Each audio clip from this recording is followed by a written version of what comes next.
Bonjour Adrien Gindre, votre invité aujourd'hui. Je crois que c'est ce qu'on appelle un opposant à la réforme des retraites. Il vous a écouté avec beaucoup d'attention. Lui, il est vice-président du groupe La France Insoumise à l'Assemblée nationale et député de Seine-Saint-Denis.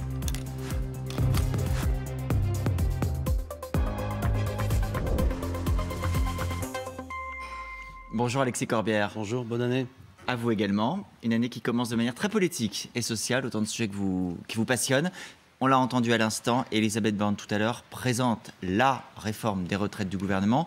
On ne connaît pas encore les arbitrages, mais on a vu se décider ces derniers jours l'idée d'un report de l'âge légal à 64 ans avec un allongement, une accélération du calendrier d'allongement de la durée de cotisation. Pour vous, ce sera non dans tous les cas, quelle que soit la réforme présentée tout à l'heure ? Oui, rien ne le justifie. Le système des retraites n'est pas en danger. Ce n'est pas vrai.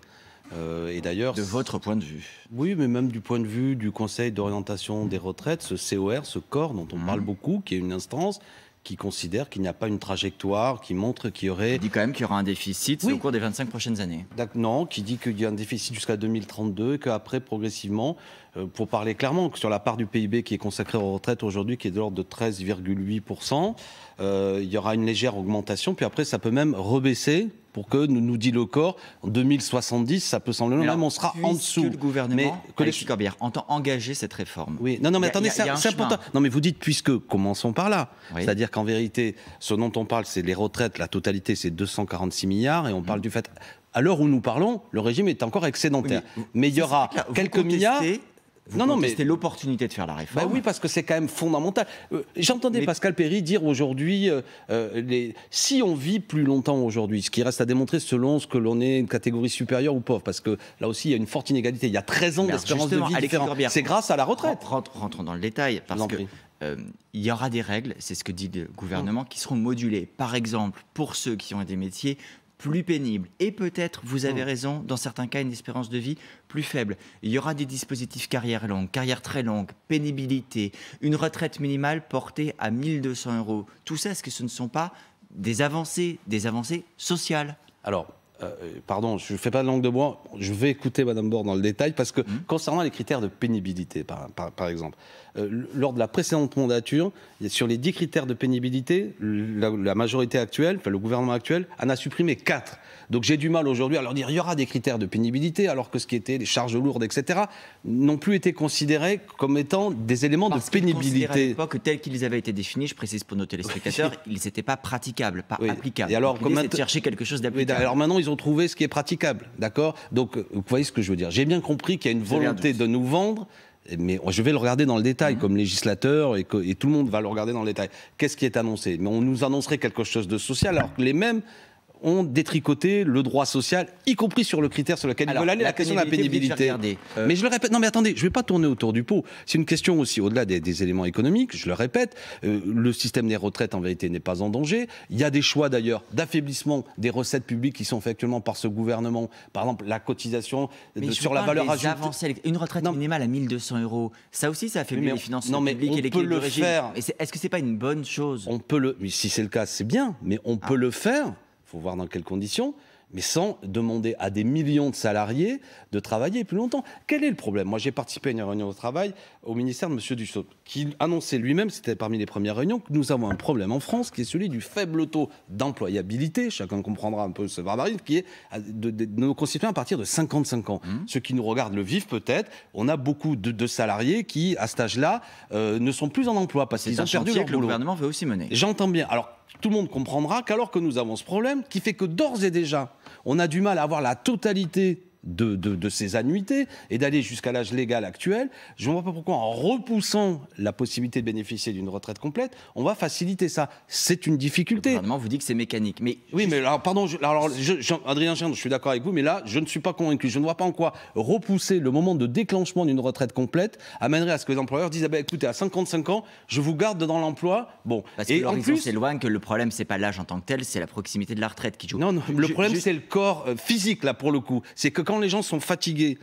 parce que pour plein de raisons, ils sont usés psychologiquement ou physiquement, c'est le moment où souvent les employeurs... le gouvernement vous dit on va améliorer les conditions de travail tout au long de la vie. Et pourquoi ils ne le font-ils pas améliorer les conditions de travail sans pour autant faire subir une punition à des millions de gens. Un point de vue différent. Parce qu'ils veulent faire des économies, cher Adrien Gindre. Oui, parce qu'ils estiment que la pérennité du système de retraite est en jeu. Vous avez une divergence d'appréciation. Non, parce qu'ils veulent compenser le fait que chaque année, il y a toute une série, notamment de déductions fiscales. Vous savez qu'actuellement, il y a près de 2 millions de salariés qui ne cotisent même plus au système des retraites. Tout ça, c'est autant de cadeaux qui sont faits aux employeurs. Et je pense qu'on peut faire des économies, notamment en demandant aux groupes qui ont fait des bénéfices de participer à l'effort national plutôt que demander aux salariés et aux femmes en particulier. Restons sur les salariés si vous voulez bien, parce qu'en l'occurrence... C'est le même débat. Oui, bien sûr, mais il y a quand même des gens dont ça va être aussi la vie quotidienne. Par exemple, il y a le cas des régimes spéciaux. Le gouvernement dit...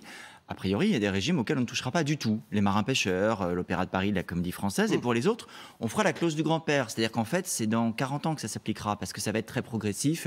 Ceux qui sont aujourd'hui à la retraite ne seront pas, ou qui sont sur le point d'aller à la retraite, ne seront pas concernés. Est-ce que ça, vous y voyez pas, malgré tout, des volontés d'apaisement, des mains tendues? Et vous savez ce que ça veut dire, la clause du grand-père? C'est la clause de n'allez pas manifester.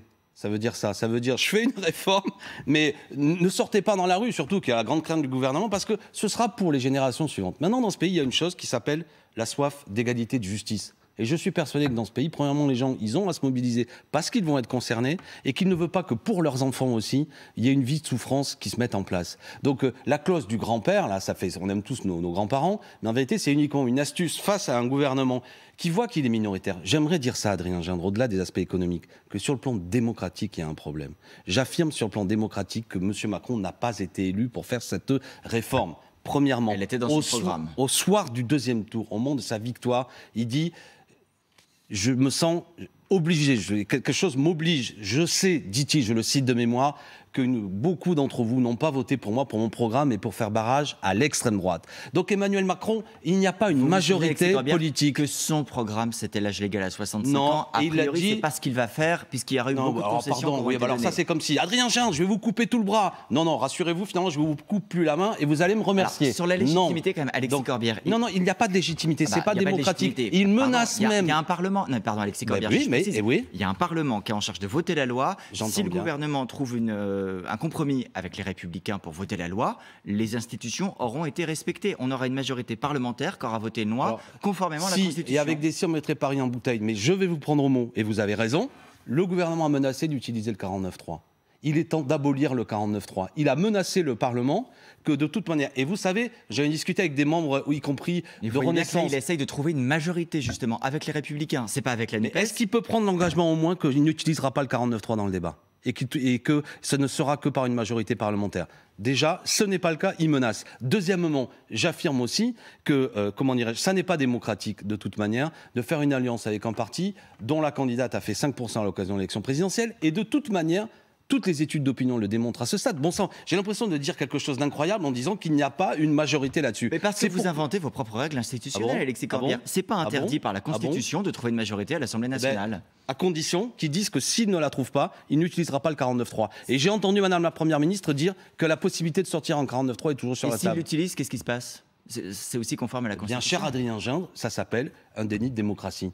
Et si les Français l'acceptent, je ne crois pas, moi. Je ne crois pas que les Français ont envie qu'on utilise un des traits les plus autoritaires d'une constitution de 1958 qui a été faite dans un moment particulier de notre vie politique où il y avait la guerre d'Algérie, la menace d'une guerre civile, et qu'il y a des traits autoritaires dans la constitution de 58. C'est pourquoi l'homme que vous avez devant vous est pour une 6e République beaucoup plus parlementaire. Moi, je suis pour abolir tous ces droits, notamment de monarchie présidentielle, qui fait qu'un homme seul peut décider contre l'avis de 577 députés. Bon sang, je suis parlementariste et républicain. Et je suis même, pour tout vous dire, c'est un autre débat, pour abolir cette monarchie présidentielle et avoir un régime plus parlementaire. On ne peut pas brutaliser le peuple. Revenons à l'essentiel, ça n'est pas démocratique. Et c'est la raison pour laquelle j'invite les Français, à la fois sur des questions économiques, leur réforme est une aberration. On va faire travailler les gens plus longtemps. Marque encore plus une forme d'injustice, et sur le plan démocratique, il y a un problème. Sur la légitimité, encore un mot. Hier, le patron du parti Renaissance, Stéphane Séjourné, s'est exprimé à ce sujet, sur votre position, et sur le fait que vous remettez en cause la légitimité des élus. Il dit, je mets en garde, parce qu'il faisait... Où est-ce que je remets en cause la légitimité des élus ? En l'occurrence, il y a des parlementaires, des députés qui sont au Parlement pour voter la loi. Si vous contestez la légitimité des députés de la majorité républicaine à voter la loi, vous remettez en cause leur légitimité. Alors pardon, je ne sais pas dans quelle langue je me suis exprimé. J'ai juste demandé à Madame la Première ministre d'ores et déjà de commencer cette négociation en disant que dans tous les cas de figure, elle n'utilisera pas le 49.3. Alors c'est bien de le préciser, donc ça veut dire que si la réforme est votée par la majorité et les républicains, vous ne contesterez pas, vous considérez qu'ils sont légitimes à le faire. Oui, attendez, je ne suis pas un trumpiste ou un bolsonariste. je ne vais pas inviter à ce qu'il y ait une émeute. Je suis en train de dire à ce moment-là que, premièrement, il faut que le Parlement soit respecté. Deuxièmement, parce que je suis un démocrate et un républicain, je sais qu'il y a aussi une démocratie sociale qui existe, et j'applaudis les organisations syndicales qui sont dans l'unité. C'est la première fois depuis 12 ans que de la CFDT qui vont se réunir ce soir pour déterminer. Je dis bravo. Je les invite à nous donner des dates et un calendrier de mobilisation sociale pour que la démocratie politique, parlementaire, soit nourrie aussi d'expression de démocratie sociale. Nous, on a déjà mis la date du 21 janvier. Un peu la charrue avant les bœufs, si je peux me permettre, Alexis Corbière. On verra. Non, mais c'est une date, je l'ai appelée de sommation, qui consistait au mois de décembre dernier, de dire Philippe au moins... Martinez dit il ne faut pas que les politiques fassent à la place des syndicats. Mais il a raison. Il a raison, il a parfaitement raison. Et je dis, Philippe, tu as parfaitement raison. Et c'est la raison pour laquelle, ce soir, je vais écouter attentivement Mme Borne, mais je vais surtout écouter, après la réunion de l'intersyndicale qui se réunit, et leur date sera la nôtre, de toute manière. Donc ça, Alexis Corbière, c'est un peu un message aussi à vos camarades pour dire, c'est aux syndicats d'être en première ligne, laissons les syndicats mener la bataille, et nous, on sera en soutien. Oui, bien sûr, bien sûr. Moi, c'est mon opinion, ma ligne, tout le monde le sait. Je l'ai dit dans des différentes déclarations encore récemment. Nous sommes dans un moment où le politique ne doit pas disparaître. Je vais organiser, avec mes amis de la NUPES, on va faire des meetings dans toute la France, des meetings unitaires. Il y en a un ce soir qui est à Paris, au Salle Olympe de Gouges, il y en a un le 17 qui est dans le gymnase Japy. Dans toute la France, si des amis me regardent, on va se déplacer. Mais dans les deux cas, Olivier Faure, avant que les syndicats se soient prononcés. Non, mais ça c'est le politique, où on explique, nous, politiquement, la critique que nous portons, oui. Mais ça nourrit, me semble-t-il, l'action syndicale, et je suis d'accord avec vous que le calendrier fort, l'agenda sur lequel j'invite tout le monde à être attentif, ce sont les dirigeants syndicaux qui vont nous le donner. Il est temps qu'ils s'expriment, c'est ce qui est prévu. Et il y a cette date du 21 que nous portons, nous aussi, janvier, qui ne s'oppose pas. Et tout ça est bien, et je pense que c'est le moment dans lequel on est. Mais je le répète, il y a un problème démocratique, un problème d'ordre économique, rien ne le justifie. Et c'est le moment, le parlementaire que vous avez devant vous va être extrêmement actif avec mes amis pour qu'au Parlement... Ça veut dire obstruction parlementaire? Ça veut dire qu'on va enrichir le débat parlementaire pour que toute la discussion... Mathilde Panot, il y a quelques semaines, à votre place, disait on est 75 députés, on pourrait très bien déposer 75 000 amendements. Sur la première réforme des retraites, on était 17, on en avait déposé 17 000. C'est toujours la logique? Je ne peux que souscrire à ce que dit ma présidente. 75 000 amendements, c'est quand même colossal. Et bien sûr, mais d'ailleurs, ce qui est colossal aussi, c'est que plus de 40 millions de travailleurs français soient amenés à travailler plus longtemps, alors que rien ne le justifie, alors qu'on est dans un monde de grande inégalité. C'est à la hauteur... Vous savez qu'en faisant ça, Alexis Corbière, quand même, vous pousserez le gouvernement 49.3. S'il y a obstruction parlementaire, mais pour comprendre pas... Non, vous savez, il y a beaucoup d'outils pour discuter. Je ne vais pas rentrer dans le débat de la technique parlementaire. Il peut y avoir aussi un temps contraint de discussion. Oui. Il y a beaucoup de choses. Donc, je ne sais pas de quelle manière la discussion va être organisée. Et de toute manière, il y a aussi, sur une telle réforme, je ne souhaite pas que ça se passe, comment dirais-je, de manière sauvage et brutale. Ça doit prendre le temps de la discussion parlementaire. Mais ça dépend aussi de vous. Si vous contraignez le gouvernement à être brutal, vous avez une partie de la réponse entre vos mains. Je ne vous reconnais pas là, Adrien Gindre, de justifier, comment dire, des méthodes brutales au nom du fait que des parlementaires veulent exercer leur droit de parlementaire. C'est pas bien. Allez, très bonne réponse, je vous donne le point. Il y a un vote cet après-midi à l'Assemblée nationale, un vote solennel sur les énergies renouvelables. C'est un projet de loi d'accélération qui a été présenté par le gouvernement pour permettre leur implantation. Il y a différentes positions à gauche. Les écologistes ont dit qu'ils allaient s'abstenir, les communistes qu'ils voteraient contre, les socialistes, si on a bien compris, hésitent entre un vote favorable et l'abstention. Quel sera votre vote ? Je crois qu'en dernière analyse, on ne va pas voter cette loi, on va voter contre parce que... Voter contre ? Oui, parce pas l'abstention. Non, mais l'abstention est assez légitime aussi parce qu'il y a deux, trois petites choses là-dedans qui sont pas mauvaises, mais je veux dire, ça n'est pas à la hauteur de ce qui est attendu. Il y a en vérité beaucoup d'aspects qui compliquent les choses, des législations qui existent déjà.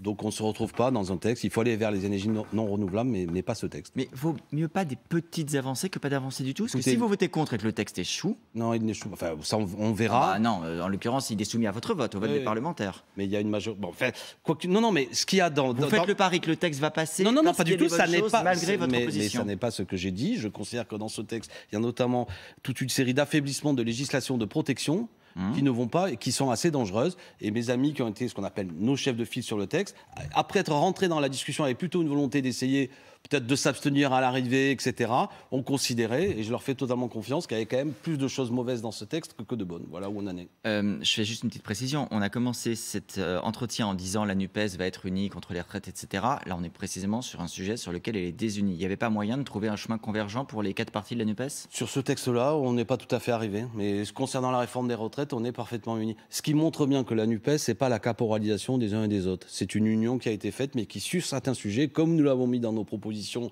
nos plus de 200 propositions que nous avons portées aux élections législatives, il y a aussi des sujets où nous avons une appréciation légèrement différente sur un texte comme celui-là. Certains disant, eh bien, quelle est la hauteur du verre rempli, moitié plein ou un tiers plein. Bon, bref, on comprendra la comparaison dans laquelle je suis en train de m'ensabler. Mais voilà. Ça montre aussi que le gouvernement, Alexis Corbière, est aussi capable de travailler avec la gauche et pas qu'avec la droite, comme sur les retraites, parce que si le texte passe, ce sera aussi grâce à l'abstention, voire à quelques votes pour de la gauche. Vous savez, nous, on a réussi à faire adopter une réforme constitutionnelle une réforme pour constitutionnaliser le droit à l'IVG. Donc, s'il y a des bonnes choses par moment... En alliance avec la majorité, en pourquoi pas enfin, dans la co-construction. Moi, je suis opposant et proposant. C'est pas le sujet. Mais je veux dire, sur des sujets fondamentaux. C'est pour ça que la retraite, il y a une intensité, j'y reviens. Mais là, on comprendra que la NUPES, elle est unie. Il n'y a pas un papier à cigarette entre les uns et les autres. Non à cette réforme.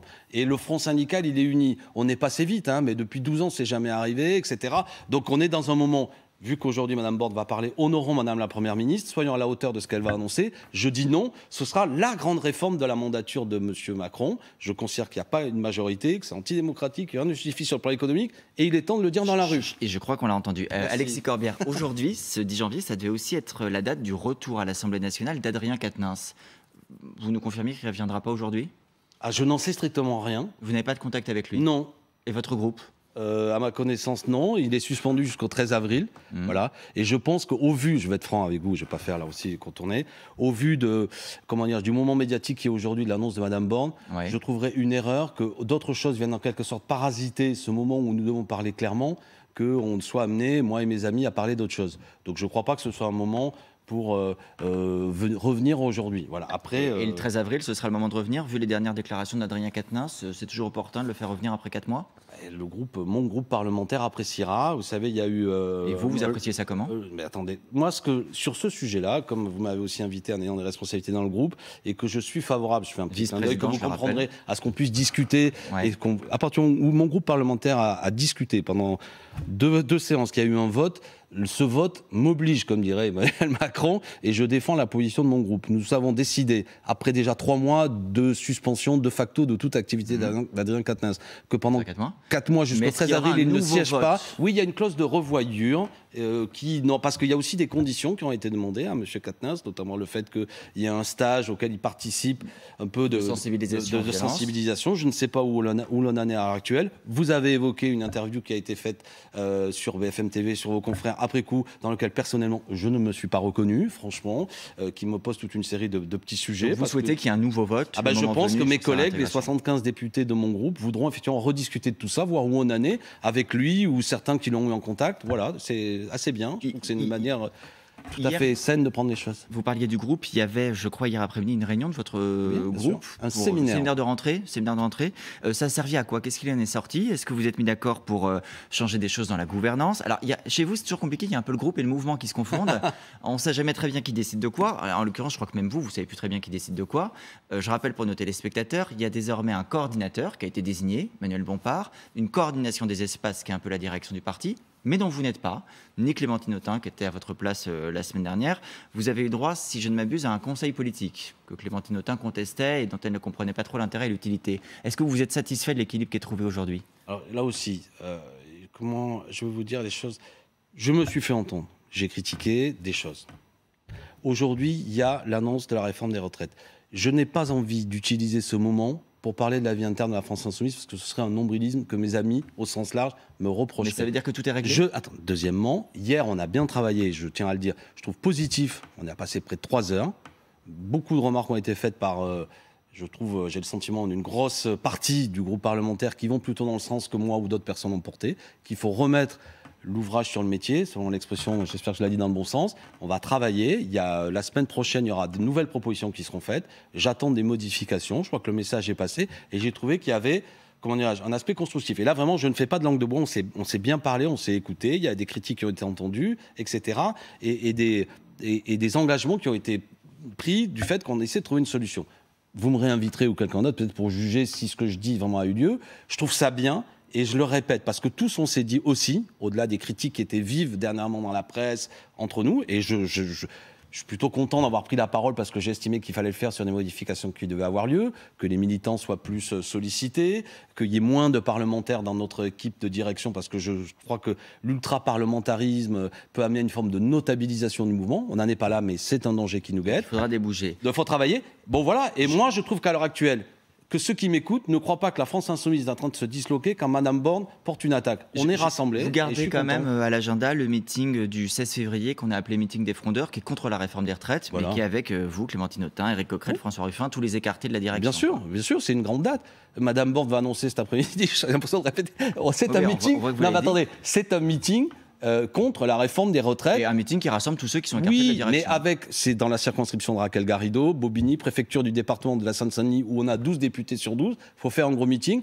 Il y a Éric Coquerel, Clémentine, etc., qui sont venus à l'invitation de Raquel. Et il y a François Ruffin qui vient. Et par rapport à nos débats, c'est peut-être aussi l'occasion de montrer qu'il y a là toute une série de gens. À nous aussi de démontrer une chose, c'est que le 16 février à Bobigny, il y a du monde. Donc si certains m'écoutent, save the date, comme on dit dans la langue de Shakespeare. Une dernière réponse en oui ou non, parce que c'est un clin d'œil d'actu. Noël Le Graët qui sur Zidane dit « j'en ai rien à secouer, il peut aller où il veut », puis s'excuse, puis la ministre des Sports qui dit en gros ce serait bien qu'il parte. Vous vous dites qu'il doit partir, le président de la Fédé de foot ou... Écoutez, je pense que ceux qui aiment le foot, je ne sais pas s'ils croient encore, il faut qu'ils arrêtent de croire au Père Noël parce que c'est le Père Fouettard, quoi. Non, franchement, il y a une vulgarité du personnage. Moi, j'étais en radical désaccord. En plus, durant la Coupe du Monde au Qatar, je pense qu'on aurait pu faire entendre une critique plus vive sur les conditions de cette Coupe du Monde. Et là, des propos homophobes, sexistes, une vulgarité vis-à-vis quand même de gens qui ont énormément donné au football français. Il doit partir. Oui, je pense qu'il doit partir.